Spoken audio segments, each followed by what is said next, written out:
जय श्री कृष्ण। राधे राधे। आप सभी को आमला की एकादशी की हार्दिक शुभकामनाएं। आज अपने सुनेंगे एकादशी व्रत की संपूर्ण कथा, तो इस कथा को श्रद्धापूर्वक पूरा सुनना। शुरू करने से पहले कमेंट बॉक्स में श्री हरि विष्णु की जय हो अवश्य लिखना। अगर आपने मीरा भक्ति चैनल को सब्सक्राइब नहीं किया है तो जरूर करना। फाल्गुन माह के शुक्ल पक्ष में आने वाली एकादशी जगत के पालनहार श्री हरि विष्णु भगवान को समर्पित है। इस दिन विष्णु भगवान और आंवले के पेड़ की पूजा की जाती है।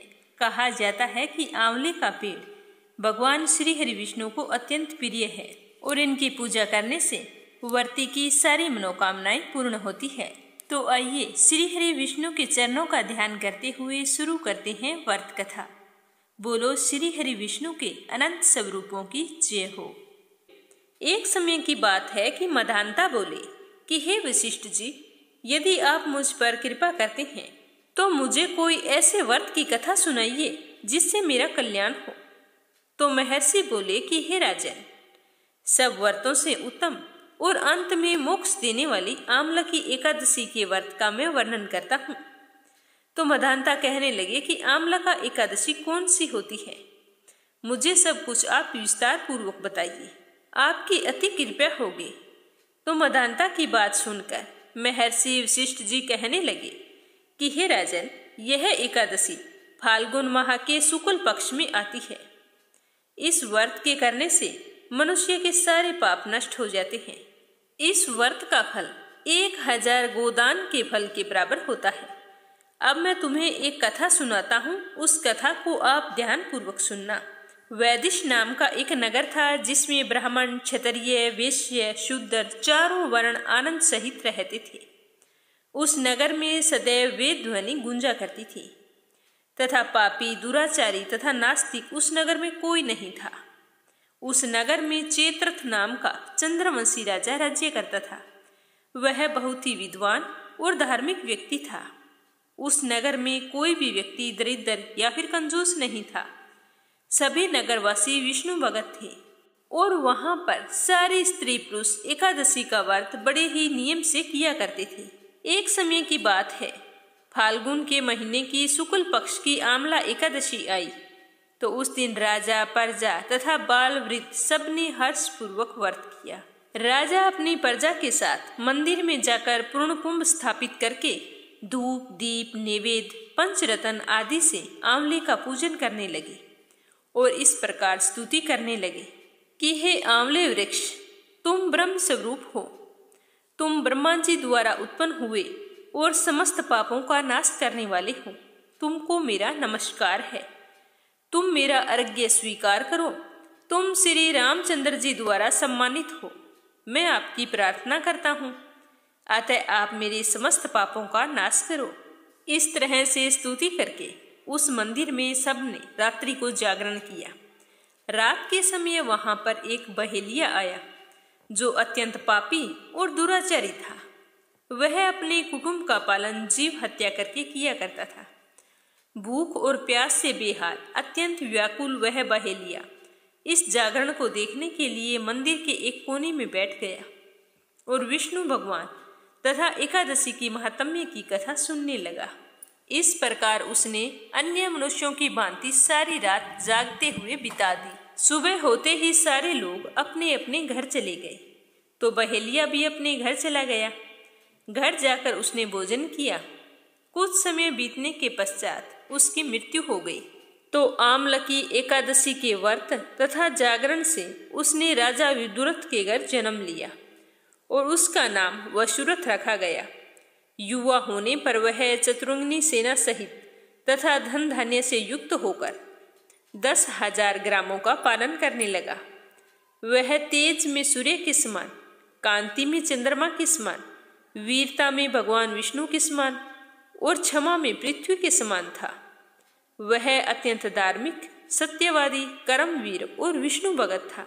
वह अपनी सारी प्रजा का सम्मान भाव से पालन किया करता था। दान देना उसका नित्य कर्तव्य था। एक दिन राजा शिकार खेलने के लिए गया। देवयोग से वह मार्ग भूल गया और दिशा ज्ञान न रहने के कारण वह उसी वन में एक वृक्ष के नीचे सो गया।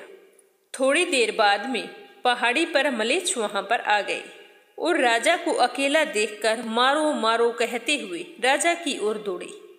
मलेच्छ कहने लगे कि इस दुष्ट राजा ने हमारे माता पिता, पुत्र पौत्र आदि अनेक संबंधियों को मार दिया है और बचे हुओं को देश से निकाल दिया है, अतः हमें इसको मार देना चाहिए, इसे जीने का कोई अधिकार नहीं है। ऐसा कहते हुए वे मलेच्छ राजा को मारने के लिए दौड़े और अनेक प्रकार के अस्त्र शस्त्र राजा के ऊपर फेंके। तो वे सब अस्त्र शस्त्र राजा के शरीर पर जैसे ही गिरते नष्ट हो जाते और उनका वार पुष्प के समान प्रतीत होता। अब उन मलेच्छों के अस्त्र शस्त्र उल्टा होकर उन्हीं पर प्रहार करने लगे, जिससे वे मूर्छित होकर गिरने लगे। उसी समय राजा के शरीर से एक दिव्य स्त्री उत्पन्न हुई। वह स्त्री बहुत ही सुंदर थी। इतनी सुंदर होते हुए भी उसकी भ्रुकुटी टेढ़ी थी।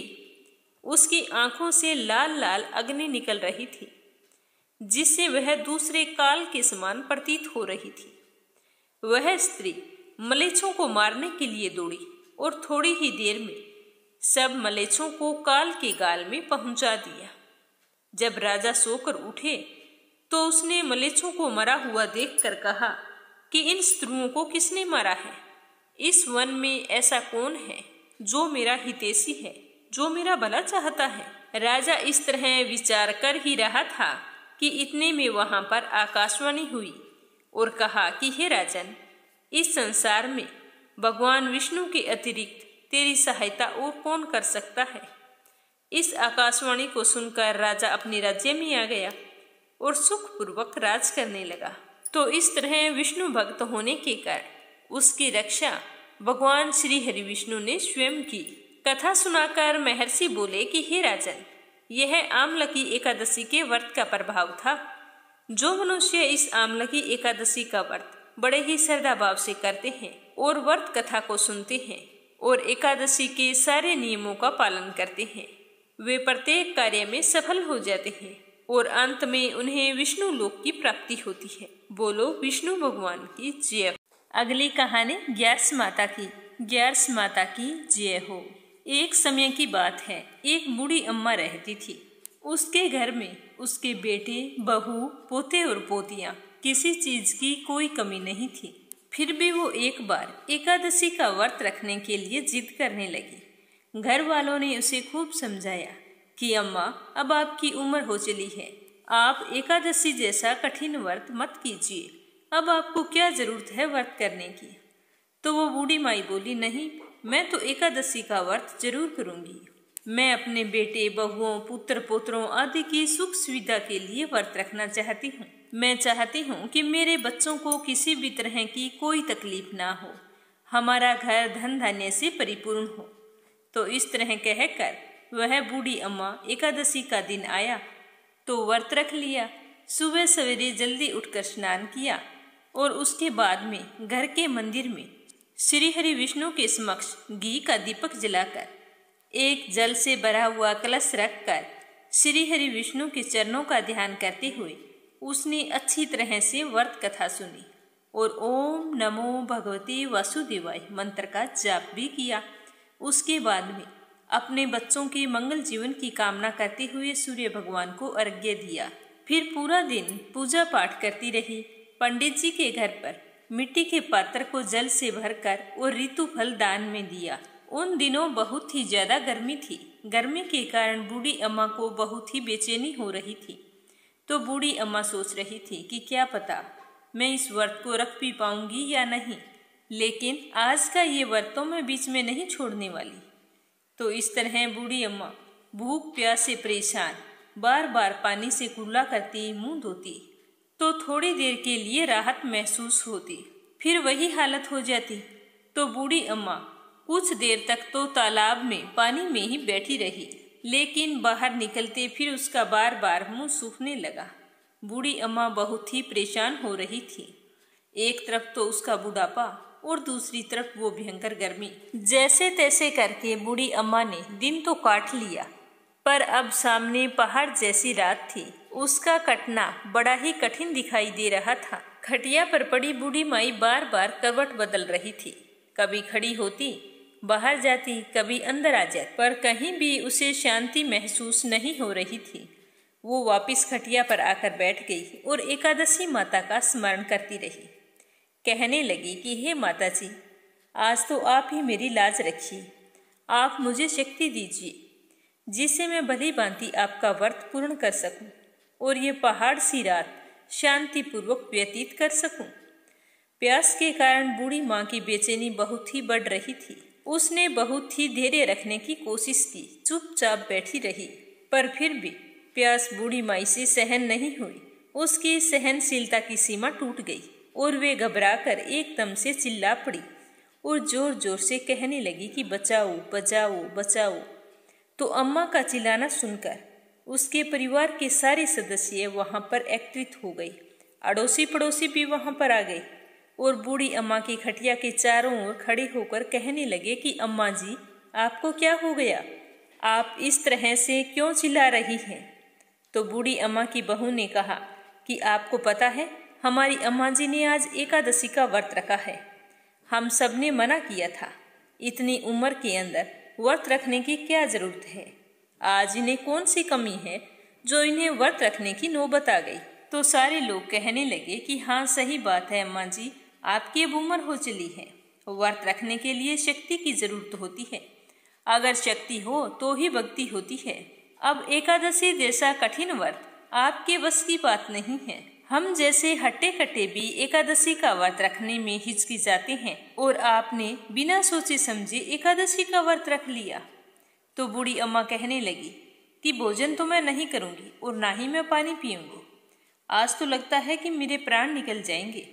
आप ऐसा करो कि एक छोटी सी मटकी पानी से भरकर मेरी छाती पर रख। तो यह सुनते ही उस बुढ़िया का पोता भागकर एक छोटे से घड़े में पानी लेकर आया और अपनी दादी की छाती पर धीरे से रख दिया। पात्र को छाती पर रखते ही थोड़ा सा आराम मिला। आराम मिलने के कारण बूढ़ी अम्मा को नींद आ गई। तो सारे कहने लगे कि चलो अब अपने भी आराम करते हैं। आधी रात बीत चुकी है, आधी रात और है। अब अम्मा को नींद आ गई है, जागने तक सवेरा हो जाएगा। तो इस तरह सब अपने अपने घर चले गए। बेटे बहू पोते पोती सब सो गए। तो एकादशी माता सोचने लगी कि ये बूढ़ी अम्मा बहुत कठोर है। दिन भर मैंने इसे कितना परेशान किया, फिर भी पानी पीने का नाम भी नहीं लिया। अब मुझे खुद जाकर इसकी परीक्षा लेनी होगी। यह सोच एकादशी माता मुर्गे का रूप लेकर रात को ही बांग लगाने लगी। तो मुर्गे की आवाज सुनकर दादी माँ की आंख खुल गई और उसने सोचा अभी लगता है भोर हो गई। तो वो जल्दी से खड़ी हुई और बाहर आई। बाहर आकर आसमान की ओर देखा तो आसमान में कहीं भी उन्हें प्रातःकालीन तारा दिखाई नहीं दिया। तो वो सोचने लगी कि ये मुर्गा क्यों और कैसे बोल रहा है। अभी तक तो जो तारिया उगता है, जिसे देखकर मैं अनुमान लगाती हूँ कि सवेरा हो गया, वो भी नहीं निकला है। फिर ये मुर्गा कैसे बोल रहा है? इस तरह सोचते सोचते बूढ़ी अम्मा को फिर से प्यास लग गई। अब उनका मन विचलित होने लगा, लेकिन उन्होंने निश्चय कर रखा था कि व्रत को तो मैं पूरा करके ही छोड़ूंगी, चाहे भले ही मेरे प्राण क्यों ना निकल जाए। यह सोचकर वो खटिया पर जाकर लेट गई और एकादशी माता को याद करती रही। तो एकादशी माता ने एक बार फिर उसकी परीक्षा लेनी चाहिए। माता रानी एक छोटी सी बालिका का रूप धारण करके एक गिलास में शरबत लेकर उस बूढ़ी माई के सिरहाने आकर खड़ी हो गई और जोर से बोली कि दादी जी, सवेरा हो गया है, आप हाथ मुंह धोकर शरबत पी लीजिए। तो उस बच्चे की आवाज़ सुनकर बूढ़ी माई ने आंख खोली तो देखा कि उसके सिरहाने एक छोटी सी बच्ची शरबत का गिलास लेकर खड़ी है। तो इतना अच्छा शरबत देखकर बूढ़ी अम्मा का मन ललचाने लगा, लेकिन तभी उन्हें अचानक से याद आया कि आज तो मेरा एकादशी का व्रत है, मैं इस तरह से शरबत नहीं पी सकती। यह सोचकर उन्होंने फिर से अपनी आंखें बंद कर ली। तो थोड़ी ही देर में उन्हें ऐसे लगने लगा कि जैसे उन्हें किसी ने कुएं में पटक दिया है। वे बड़ी देर तक उस कुएं में हाथ पांव चला रही है और मुंह को जोर से भींचकर बंद कर रखा था, कहीं पानी की बूंद मुंह में ना चली जाए। इस तरह वे अपनी दृढ़ता पूर्वक व्रत का पालन करती रही। थोड़ी देर बाद में अचानक से अम्मा को लगता है कि जैसे सामने आग जल गई है, जिससे भारी गर्मी हो गई है। प्यास के कारण प्राण निकल रहे हैं, लेकिन बूढ़ी अम्मा ने फिर भी पानी नहीं पिया। वो चुपचाप बैठी रही। थोड़ी ही देर में बूढ़ी अम्मा ने देखा कि बाहर प्रकाश दिखाई दे रहा है। ऐसा लग रहा है जैसे सवेरा हो गया। अम्मा ने फिर से बाहर निकलकर देखा तो अम्मा को समझ में आ गया कि सवेरा होने में अभी तक 3 घंटे बाकी है। यह जानकर वो शांतिपूर्वक इधर उधर घूमने लगी। तरह तरह से परीक्षा लेकर एकादशी माता को भी पता चल चुका था कि ये बूढ़ी अम्मा किसी भी प्रकार से अपने व्रत को नहीं तोड़ेगी। तो ग्यारस माता ने प्रसन्न होकर बूढ़ी अम्मा को आशीर्वाद दिया, जिसकी वजह से अम्मा के बचे हुए 2 घंटे बड़े ही सरलतापूर्वक पूरे हो गए। फिर सवेरा हो गया। सवेरा होते ही बूढ़ी अम्मा ने स्नान किया और भगवान विष्णु जी का पूजा पाठ किया और एकादशी माता की व्रत कथा सुनी। कथा सुनने के बाद में ब्राह्मणों को दक्षिणा देकर भोजन कराया और उसके बाद में श्री हरि विष्णु और एकादशी माता से व्रत में हुई भूल चूक के लिए माफी मांगी। उसके बाद जाकर जल ग्रहण किया और फिर अपने व्रत का पारण किया। तो अम्मा को एकादशी माता के उस श्रेष्ठ व्रत का इतना पुण्य फल प्राप्त हुआ कि बूढ़ी अम्मा की आयु में वृद्धि हो गई और उसका घर परिवार हरा भरा हो गया। घर में अब कोई भी अभाव नहीं था। वो धन धान्य से परिपूर्ण थे और उनका घर हर तरह के सुख साधनों से संपन्न हो गया।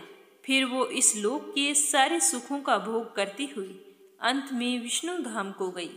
हे एकादशी माता, जैसा फल आपने बुढ़िया को दिया वैसा सबको देना। जो भी 11 का व्रत रखकर आपकी ये कथा सुने उसकी सारी मनोकामनाएं पूर्ण करना।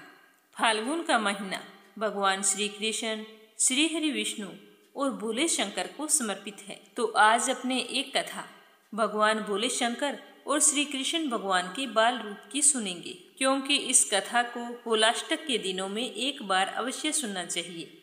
बोलो भोले शंकर की जय हो, बोलो कृष्ण कन्हैया की जय हो।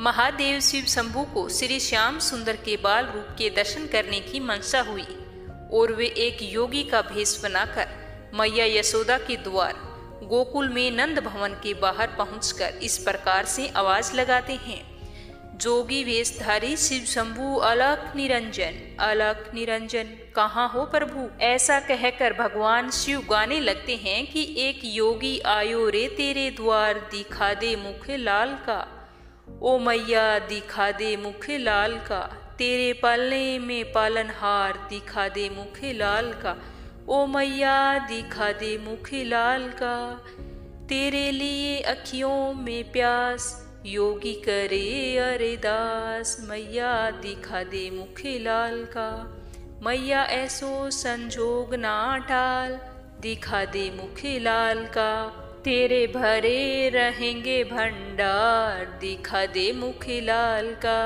ओ मैया दिखा दे मुख लाल का। मैया यशोदा उस समय श्री श्याम सुंदर को नहला धुलाकर उनका श्रृंगार करने में व्यस्त थी और बाहर खड़े योगी की आवाज को नहीं सुन पाई। योगी भेषधारी शिव भोले ने फिर से आवाज लगाई, लेकिन अंदर से कोई भी जवाब नहीं आया। तभी वहां से एक ब्रिज की वृद्धा गोपी गुजर रही थी, तो उसने योगी को प्रतीक्षारत देखा तो उनके पास आई और कहने लगी, बाबा आप किसे बुला रहे हो? तो योगी बोला, गृह स्वामिनी को बुला रहा हूँ माई। तो गोपी बोली कि क्या चाहिए, भिक्षा चाहिए? तो योगी ने कहा, हाँ माई। तो गोपी बोली कि यहाँ पर तो कोई नहीं दिखाई देता, तुम चलो मेरे साथ मेरे घर पर, वहाँ तुम्हें भिक्षा मिल जाएगी और मैं तुम्हें भिक्षा दूंगी। तो योगी बोला, तुम दोगी माई? तो गोपी ने कहा, हाँ, अन्न वस्त्र धन जो भी तुम मांगोगे सब कुछ दूंगी। योगी बोला, नहीं माई, मेरा भी एक नियम है, अगर मैं एक ही द्वार पर जाकर अलख जगाता हूँ और यदि उस द्वार से कुछ मिल जाए तो अच्छा है, अन्यथा उस दिन किसी दूसरे के द्वार पर नहीं जाता। तो गोपी बोली कि हे भगवान, तो फिर तुम भूखे ही रहोगे? तो योगी बोला कि हाँ माई, भूखा ही रहूंगा, जैसी प्रभु की इच्छा। तो गोपी ने कहा कि नहीं बाबा, हमारे गांव से कोई भी साधु भूखा चला जाए तो यह सारा गोकुल के लिए लज्जा की बात बन जाता है। बाबा तुम यहीं पर ठहरो, मैं अंदर जाकर देखती हूँ कि यशोदा मैया कहाँ है। ऐसा कहकर वह वृद्धा गोपी नंद भवन के अंदर गई तो देखती है कि मैया यशोदा तो श्याम सुंदर का श्रृंगार कर रही थी और उन्हें लोरी गाकर सुला रही थी। और इधर बाहर खड़े योगी भेषधारी भगवान शंकर मन ही मन कह रहे थे कि प्रभु के दर्शन किए बगैर तो आज मैं जाऊंगा नहीं। गोपी अंदर जाकर मैया यशोदा से कहती है कि ओ यशोदा रानी, तेरे द्वार पर एक योगी कब से भिक्षा के लिए खड़ा है और आवाजें लगा रहा है, आपने उसकी आवाज नहीं सुनी? तो यशोदा मैया बोली, नहीं मैंने तो नहीं सुनी। तो गोपी बोली कि अरे जल्दी से उसे भिक्षा दे दो, वह तो कोई बड़ा महात्मा लगता है, ऐसा योगी मैंने कभी नहीं देखा। उसके मुख पर तो आंख ही नहीं टिकती, इतना तेज है उसके ललाट पर कि जैसे सूर्य का तेज होता है। और देखो कितना कड़ा नियम है उसका, जिस द्वार पर भिक्षा के लिए खड़ा हो जाता है बस वहीं से भिक्षा लेकर लौट जाता है, अगर भिक्षा ना मिले तो भूखा ही लौट जाता है। तो यशोदा मैया बोली कि काकी, आटा चावल दाल गुड़ घी सब कुछ ले लिया है, 2-4 दिन के लिए काफी होगा, चलो अब चलते हैं, दे आते हैं। तो गोपी बोली, अरे दक्षिणा के लिए कुछ धन भी ले लो, इतने बड़े दिव्य महात्मा है तो उन्हें प्रसन्न कर दो, आशीर्वाद मिल जाएगा। तो यशोदा मैया बोली कि मैं तो भूल ही गई, अभी लेकर आती हूँ। फिर यशोदा मैया संदूक में से एक मोतियों की माला निकालते हुए कहती है, काकी यह बड़ी दिव्य आत्मा है ना, तो ये लो बहुमूल्य मोती की माला ही दे देती हूँ। तो इधर बाहर खड़े शंभू अपने मन ही मन में श्याम सुंदर से इस तरह बातें कर रहे थे कि प्रभु दर्शन देने में इतना संकोच क्यों। श्याम सुंदर ने उनके अंतर मन में कहा, धन भाग्य जो आप स्वयं अपने सेवक के घर पधारे, सेवक का परिणाम स्वीकार करें। तो योगी का रूप धारे शिवजी मन ही मन कहते हैं कि कौन सेवक है और कौन प्रभु, इसके निर्णय का ये समय नहीं है। आप तो हमें अपना परम भक्त जानकर अपने बाल स्वरूप के दर्शन करा दीजिए, बस इतना ही हम जानते हैं। तो श्याम सुंदर ने फिर से कहा, बाल रूप तो इस समय मैया यशोदा के पास गिरवी रखा है, उन्हीं से मांगना पड़ेगा। इतने में मैया यशोदा वहां पर आ गई। मैया यशोदा श्याम सुंदर को पालने में सुलाकर दक्षिणा की थाल लेकर उस वृद्धा गोपी के साथ नंद भवन के बाहर आती है, जहां योगी भेषधारी शिव शंभू प्रतीक्षा कर रहे थे। मैया यशोदा योगी रूपी शिव शंभू को प्रणाम करते हुए कहने लगी कि विलंब के लिए बाबा क्षमा करना, मैं तो अपनी लल्ला के श्रृंगार में व्यस्त थी। तो योगी भेषधारी शिव शंभू कहते हैं कि धन्य हो तुम मैया, जिसने ऐसे दिव्य बालक की सेवा का सौभाग्य प्राप्त हुआ है। माता मुझे भी उस परम दिव्य शिशु के दर्शन करा दो। तो यशोदा मैया कहने लगी, क्षमा करना बाबा, अभी अभी नहलाया है, इसी समय मैं उसे बाहर नहीं ला सकती, ठंडी हवा लग जाएगी। तो शिव शंभू बोले कि मैया हवाओं का चलना ना चलना जिसके संकल्प मात्र पर निर्भर है, उसके लिए व्यर्थ की शंका मत करो, उसे एक बार मेरे पास लेकर आओ, मैं उसके दर्शनों की लालसा से ही तेरे द्वार पर आया हूँ। तो यशोदा मैया बोली, नहीं बाबा, मैं उसे बाहर नहीं ला सकती, अब यह भिक्षा ग्रहण कीजिए और मुझे क्षमा कीजिए। तो शिव शंभू भिक्षा की उस थाल को देखकर मैया यशोदा से इस प्रकार कहने लगे कि मैया ये मोती माणक धन तो मेरे लिए पत्थर के टुकड़े हैं, मेरे किस काम के, मुझे इनका लोभ नहीं है।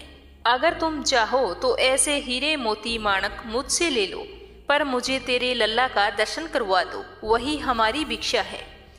ये कहकर योगी भेषधारी शिव शंकर ने अपनी कमंडल से हीरे मोती निकालकर मैया यशोदा की भिक्षा की थाल में रख दिए, जिसे देखकर मैया यशोदा आश्चर्यचकित और चिंतित होकर उस वृद्ध गोपी से कहने लगी कि काकी ये कोई असली साधु नहीं है, ये तो मायावी है। वृद्धा गोपी चुपचाप खड़ी यशोदा मैया का करुण चेहरा देखती रही। फिर यशोदा मैया अपनी आंखों में आंसू भरकर योगी भेषधारी शिव शंभू से कहने लगी कि देखो योगी बाबा, तुम जैसे कई मायावी पहले भी आ चुके हैं, सभी इसी प्रकार चिकनी चुपड़ी बातें करती हैं। तेरा लाल बड़ा दिव्य बालक है, उसके दर्शन करा दे, उसे मेरी गोद में बिठा दे, और फिर सब उसका अनिष्ट करने की सोचते हैं। मेरे लाल ने आप लोगों का क्या बिगाड़ा है जो आप लोग इसके शत्रु बन गए हैं। और फिर बहुत ही कड़े शब्दों में मैया यशोदा ने कहा, भिक्षा लेनी है तो लीजिए, अन्यथा अपने स्थान को पधारिए। मैं अपने लल्ला को बाहर नहीं लेकर आऊंगी। तो योगी वेशधारी शिव शंभू कहने लगी, ओ मैया, ऐसे कठोर मत बनो, मैं बहुत दूर कैलाश पर्वत से आया हूँ। तो मैया यशोदा फिर कठोर शब्दों में बोली कि कैलाश में थे तो वहीं पर भगवान शिव के साक्षात दर्शन कर लेते, यहाँ तुम्हारा क्या काम है। तो शिव शंभू बोले कि भोली मैया, भगवान के साक्षात दर्शन करना कोई कठिन कार्य नहीं है, परंतु उसके बाल स्वरूप के दर्शन करना अत्यंत ही दुर्लभ है।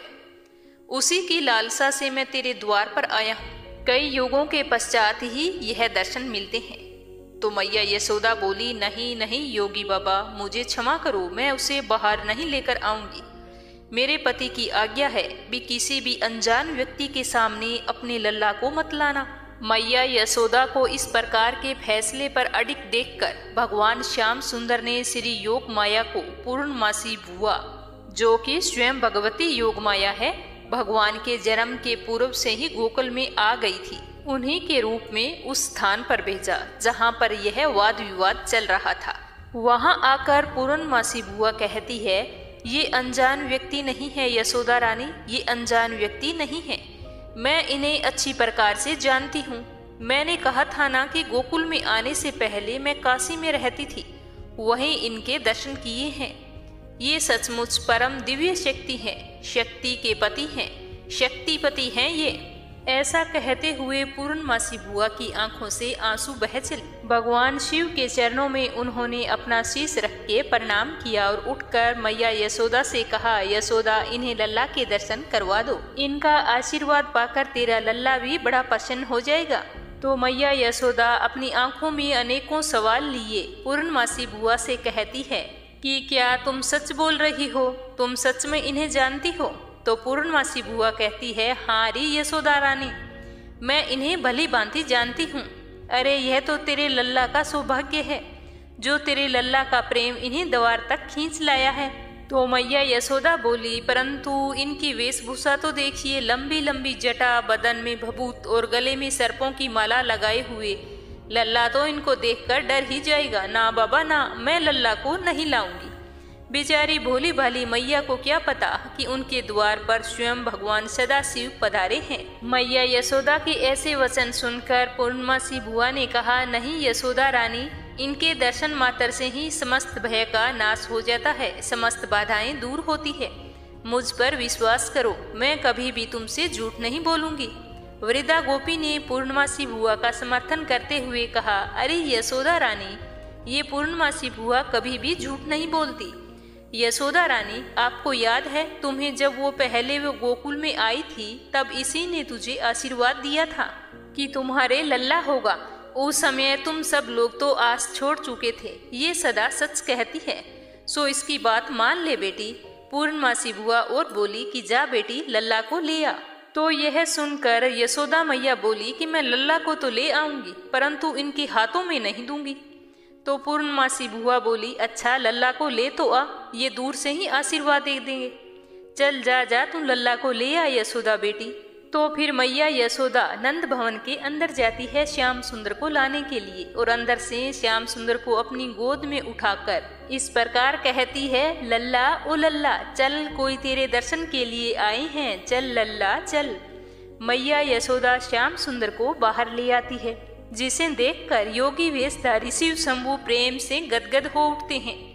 श्याम सुंदर के बाल स्वरूप को वो एक टक निहारने लगते हैं, जैसे पूर्णिमा की रात को चकोर चांद को टकटकी लगाई निहारता रहता है। तो यशोदा मैया कहती है, लो योगी बाबा, लल्ला को देख लो और अपना आशीर्वाद दे दो। भगवान शिव शंभू अपने प्रिय श्याम सुंदर के इस बाल स्वरूप को देखकर उन्हें नमस्कार करते हैं, और श्याम सुंदर भी अपने चेहरे पर मधुर मधुर मुस्कान लिए उन्हें देखते रहते हैं। शिव शंभू मैया यशोदा से कहते हैं कि मैया, आपकी आज्ञा हो तो मैं इनके चरणों में अपना मस्तक रख लूं। तो मैया यशोदा कहती है, नहीं, मेरे लल्ला को छूने नहीं दूंगी। तो पूर्णमासी बुआ शिव शंभू से कहती है, पहले अपने चरण रज तो दीजिए। ऐसा कहकर पूर्णमासी बुआ शिव शंभू के चरण रज लेकर श्याम सुंदर के ललाट पर लगा देती है।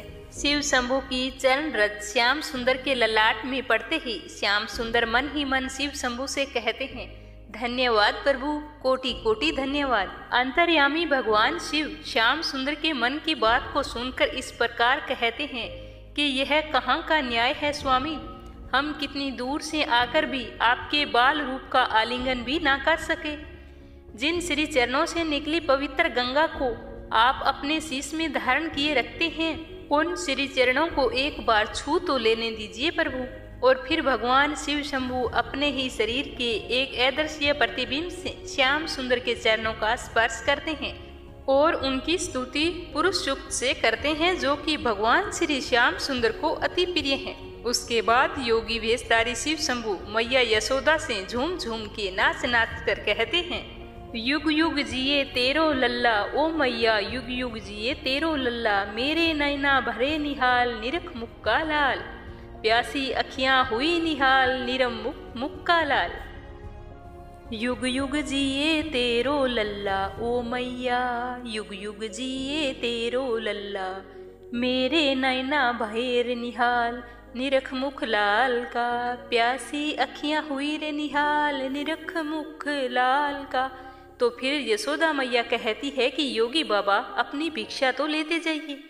महादेव शिव शंभु ने झूमते हुए गाते हुए फिर कहा, रख ले हीरे मोती तेरे, ये पत्थर किस काम के मेरे, योगी हो गया माला माल निरख मुख का लाल, मैं तो हो गया माला माल निरख मुख का लाल। ऐसा कहते ही योगी वेशधारी शिव शंभु वहां से अंतर ध्यान हो जाते हैं। ऐसा अनुपम दृश्य देखकर स्वर्ग के लोक से समस्त देवी देवता प्रसन्न होकर फूलों की वर्षा करने लगते हैं। तो इस तरह से श्री कृष्ण के बाल स्वरूप का और शिव जी का मिलन हुआ। अब सुनेंगे लप्सी और तपसी की कहानी, जो हर व्रत कथा के बाद में अवश्य सुननी चाहिए। कथा सुनकर कहना चाहिए कि लप्सी का फल लप्सी को मिले, तपसी का फल तपसी को मिले, और हमारी कहानी का और हमारे व्रत का पुण्य फल हमें मिले। तो ये थी आमली का एकादशी व्रत कथा। सुनकर आपको कैसा लगा कमेंट करके जरूर बताना। और कल इसी चैनल मीरा भक्ति पर एकादशी व्रत के पारण की कथा प्रस्तुत की जाएगी। तो आप सभी से निवेदन है कि आप उस कथा को भी बड़े ही श्रद्धा भाव से सुनना और ज़्यादा से ज़्यादा शेयर करना।